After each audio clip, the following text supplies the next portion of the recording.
অনেক গ্রামের নাম তো আপনারা শুনেছেন, কিন্তু শিল্পগ্রামের নাম কি শুনেছেন কখনো? হ্যালো এভরিওয়ান, আমি পূর্বা। আজ আপনাদের এমন এক জাদুকারী গ্রামে নিয়ে যাব, যার সৌন্দর্যের গল্প শুনলে আপনাদের অনেক ভালো লাগবে। আমাদের শিলচর শহর থেকে কিছুটা দূরেই অবস্থিত এই ছবির মতো সুন্দর গ্রাম। নাম যেমন তার শিল্পগ্রাম, কাজেও কিন্তু তার হবুও মিল আছে। এই গ্রামটি মূলত বিখ্যাত এখানকার অসাধারণ দেওয়াল চিত্র বা আর্টের জন্য।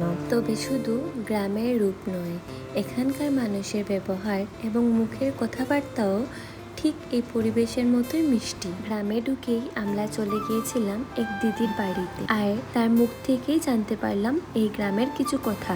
আজ থেকে বেশ কয়েক বছর আগে এই গ্রামের মাটির ঘরের দেওয়ালে দেওয়ালে এক অভিনব শিল্পের কাজ শুরু হয়েছিল। তখন নাকি এই গ্রামের প্রতিটা ঘরের দেওয়ালে শোভা পেত নান্দনিক সব নকশা আর আলপনা। কিন্তু সময়ের নিয়মে আজ সবকিছু পাল্টাচ্ছে। সরকারি অনুদানে গ্রামের মানুষ এখন পাকা ঘর পাচ্ছেন, আর সেই কারণে মাটির ঘর ভাঙ্গা পড়ার সাথে সাথে হারিয়ে যাচ্ছে দেওয়ালের আঁকা সেই অনুবদ্ধ শিল্পকলাও।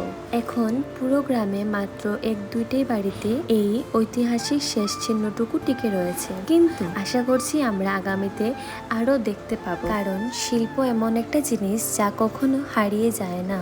আগে এই গ্রামে অনেক মানুষই ঘুরতে আসতেন পরিবার নিয়ে সময় কাটাতে। শুধু তাই না, বিয়ের আগে প্রি ওয়েডিং শুটের জন্য এই গ্রাম ছিল ভীষণ জনপ্রিয়। এই গ্রামের মানুষও কিন্তু ভীষণ দিল খোলা। আপনারা যারা আমার ভিডিও দেখছেন তাদের মধ্যে কেউ কি কখনো এই গ্রামে এসেছেন? যদি আসেন কমেন্টে জানাতে ভুলবেন না। আর না আসলে শহরের ব্যস্ত জীবন ছেড়ে একটু সময় নিয়ে ঘুরতে চলে আসুন। টাটা।